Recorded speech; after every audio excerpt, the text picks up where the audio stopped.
Assalamualaikum warahmatullahi wabarakatuh. Kali ini saya akan mempresentasikan tentang asosiatif prasyarat analisis pengujian hipotesis non-parametrik. Namun sebelumnya perkenalkan, nama saya Jamiatul Umah, mahasiswa S2 Pendidikan Fisika Universitas Negeri Malang. Baik, untuk pokok pembahasan presentasi kali ini yaitu ada 6 poin. Yang pertama, definisi tentang hipotesis asosiatif, terus jenis asosiatif antar variabel, yang ketiga teknik statistik pengujian hipotesis asosiatif non-parametrik, dan yang keempat contoh kasus teknik statistik pengujian hipotesis, dan yang kelima praktek statistik, dan yang terakhir adalah contoh artikel relevan.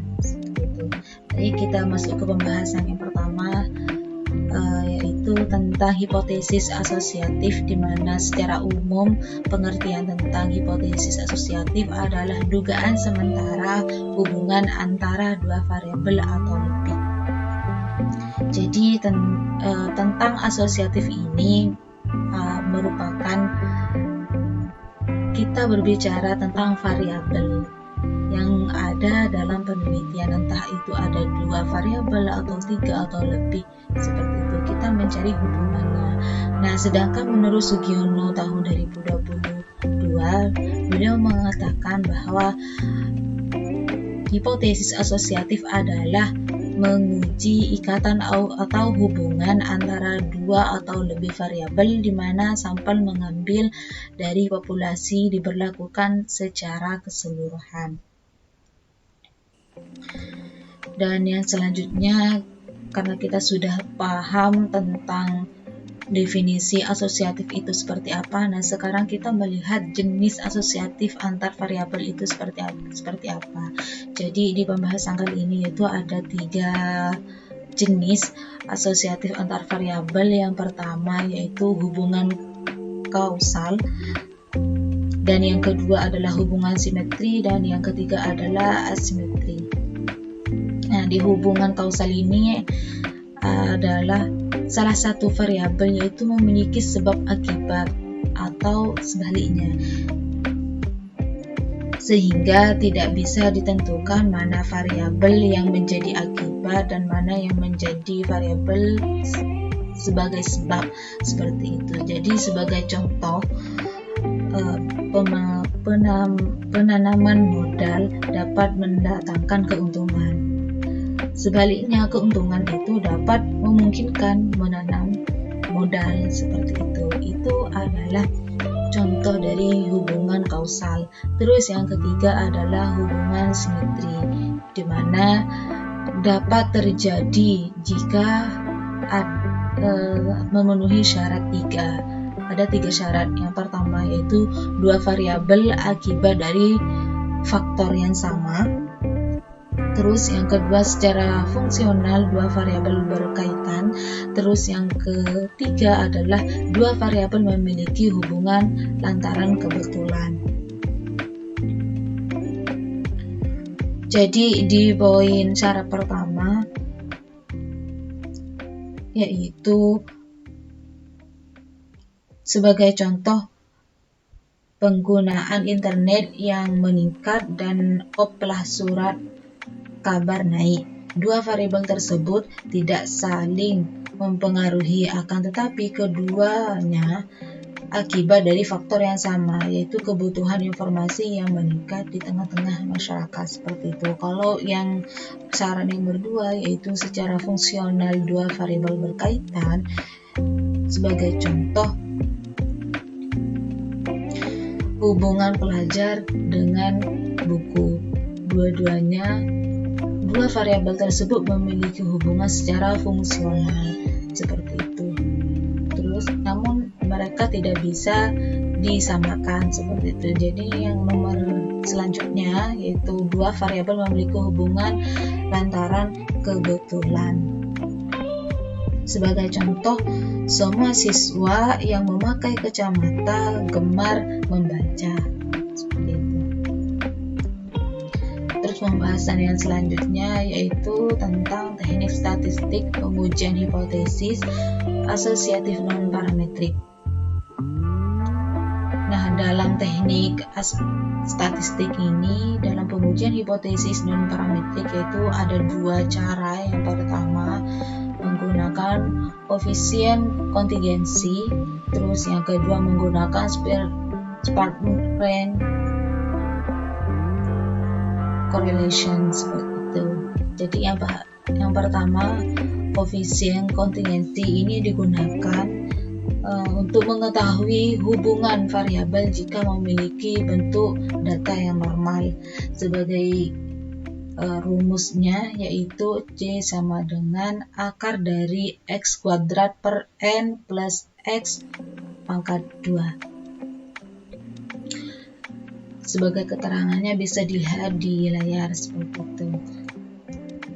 Terus yang selanjutnya untuk teknik yang selanjutnya untuk pengujian hipotesis asosiatif non-parametrik yaitu Spartan correlation, yaitu digunakan untuk mencari hubungan atau menguji signifikansinya hipotesis asosiatif apabila masing-masing dari variabelnya dihubungkan ke dalam bentuk ordinal dan sumber datanya tidak harus sama.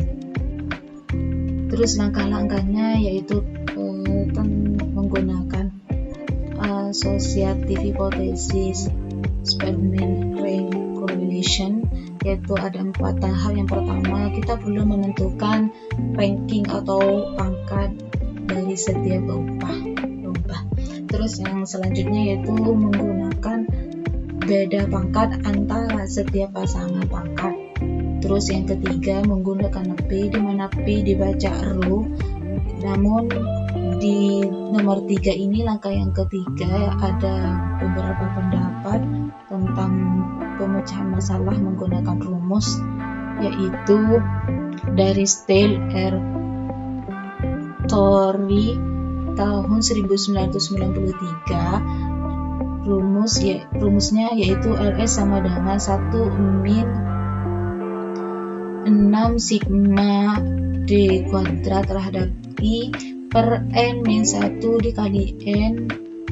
dikali N plus 1. Sedangkan menurut Sugiono, yaitu korelasi Spartan dapat dirumuskan rho sama dengan 1 min 6 sigma ID kuadrat terhadap I per N pangkat 2 dikali N min 1. Sedangkan keterangannya bisa dilihat di layar.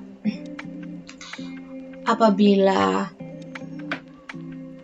rho hitung lebih kecil daripada rho tabel, maka H0 diterima dan H1 atau HA ditolak. Dan apabila rho hitung lebih besar dan sama dengan rho tabel, maka H0 ditolak dan HA diterima seperti itu. Dan yang selanjutnya yaitu jika pasangan data sangat banyak, nilai dugaan bisa diuji menggunakan kriteria sebagai berikutnya, yaitu menggunakan rumus T sama dengan RS akar N min 2 per 1 min R S pangkat 2. Bentuk sebarannya untuk T yaitu student berupa N-2 derajat bebas. Nah, jika N lebih besar dari 30, maka rumus yang digunakan yaitu T sama dengan R akar N-2 per 1 min R pangkat 2. Dan jika T hitungnya lebih besar dari T tabel, maka H0 dan HA diterima. H0 ditolak maksudnya, dan HA diterima seperti halnya yang ditunjukkan dalam gambar. Nanti akan saya sampaikan tentang T tabel. Akan saya tunjukkan dalam bentuk graf. Nah, ini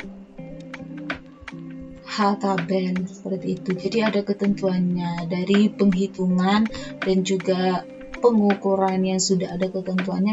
Nanti kita bisa mengukur seperti itu. Jadi apakah H0 bisa diterima atau sebaliknya, atau A bisa diterima atau sebaliknya seperti itu. Jadi kita bisa mengukur dari tabel ketentuan seperti yang kita lihat di layar ini.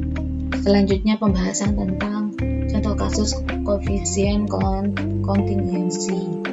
Penelitian dilakukan dengan cara untuk mengetahui hubungan antara jenis tanaman dan jenis pupuk yang digunakan. Respondennya yaitu sejumlah 70 petani yang terdiri dari petani jeruk, melon, dan semangka. Jadi ada 3 jenis petani, yaitu data jumlah petani berdasarkan jenis pupuk yang digunakan. Data dapat dilihat pada gambar seperti yang ditampilkan berbentuk tabel.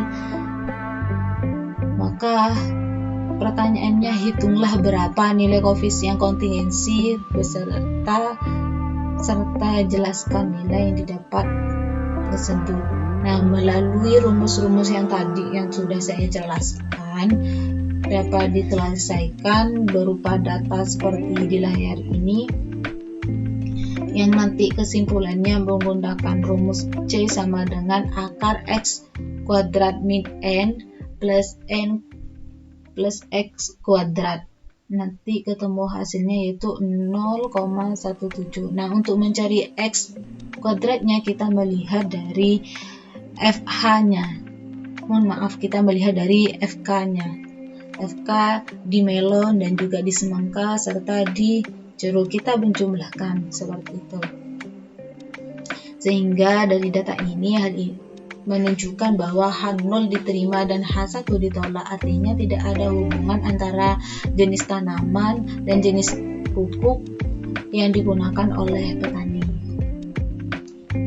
Nah, pembahasan yang terakhir yaitu contoh artikel yang relevan dengan pembahasan dari awal tadi, yaitu tentang asosiatif hipotesis non-parametrik, yaitu